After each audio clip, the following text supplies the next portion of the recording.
യുപിയിലെ കന്നോജ് മണ്ഡലത്തിൽ നടക്കുന്ന സംഭവ വികാസങ്ങൾ തിരിച്ചറിഞ്ഞു കഴിഞ്ഞാൽ ആരായാലും ഒന്ന് ഞെട്ടിപ്പോകും. ജനാധിപത്യം തകർന്നു എന്നുള്ളതിന് ഏറ്റവും വലിയ തെളിവ് തന്നെയാണ് കന്നോജ് മണ്ഡലം വിളിച്ചോതുന്നുള്ളത്. അതായത് കന്നോജ് മണ്ഡലം എന്ന് പറയുന്നത് അഖിലേഷ് യാദവിന്റെ ഭാര്യ ഡിംപിൾ മത്സരിക്കുന്ന മണ്ഡലമാണ് കന്നോജ്. ഈ കന്നോജ് മണ്ഡലത്തിൽ ശക്തമായിട്ടുള്ള വേരോട്ടമുണ്ട് സമാജ്വാദ് പാർട്ടിക്ക്.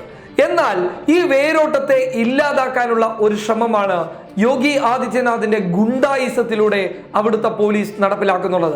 അതായത് ഏകദേശം 15ഓളം വരുന്ന സമാജ്വാദ് പാർട്ടിയുടെ നേതാക്കന്മാരെ വീട്ടുതടങ്കലിലാക്കി വെച്ചിരിക്കുകയാണ് യോഗി ആദിത്യനാഥിന്റെ നിർദ്ദേശപ്രകാരം യുപിയിലെ പോലീസ് ഉദ്യോഗസ്ഥർ. ഞെട്ടിപ്പിക്കുന്ന സംഭവമാണ്. അതായത് അവരെ പ്രവർത്തിക്കാൻ അനുവദിക്കുന്നില്ല, മറിച്ച് അവരോട് പുറത്തിറങ്ങിക്കഴിഞ്ഞ് പ്രവർത്തിച്ചു കഴിഞ്ഞാൽ നിങ്ങൾക്ക് ഞങ്ങൾ കള്ളക്കേസുകൾ ഉണ്ടാക്കി അകത്തിടും എന്നുള്ള ഭീഷണിയാണ് പോലീസ് ഉദ്യോഗസ്ഥർ അവർക്ക് മേലിൽ ഉയർത്തിക്കൊണ്ടിരിക്കുന്നത്.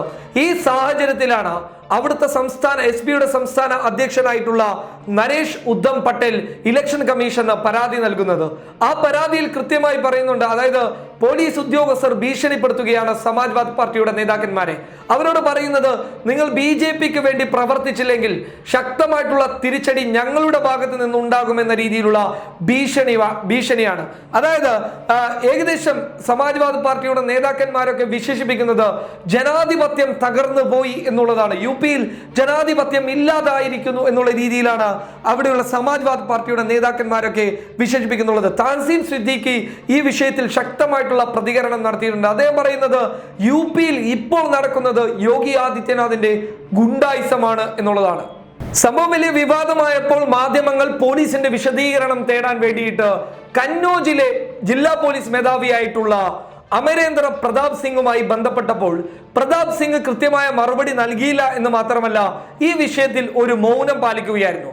എന്നാൽ ഈ മൗനത്തിന് പിന്നിൽ കാൺപൂർ IG-യുടെ സ്വാധീനമാണ്, അദ്ദേഹത്തിന്റെ തീരുമാനമാണെന്നാണ് SP-യുടെ നേതാക്കന്മാർ അവകാശപ്പെടുന്നത്. അതായത് ഈ കാൺപൂർ IG ആണ് ഈ തീരുമാനങ്ങൾക്ക്, ഈ നടപടികൾക്ക് പിന്നിലുള്ളത്. 15ഓളം സമാജ്വാദ് പാർട്ടിയുടെ നേതാക്കന്മാരെ തടവിൽ വെച്ചതിന് പിന്നിൽ കാൺപൂരിലെ IG ആണ് എന്നതാണ് SP-യുടെ നേതാക്കന്മാർ തുറന്നു പറയുന്നുള്ളത്.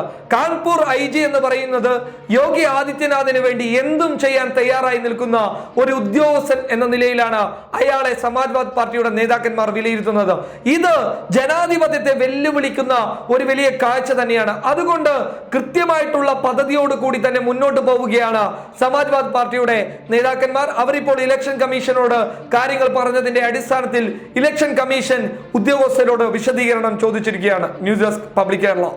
Aiwa cells Kasaragod, Kanhangad, Mangalore.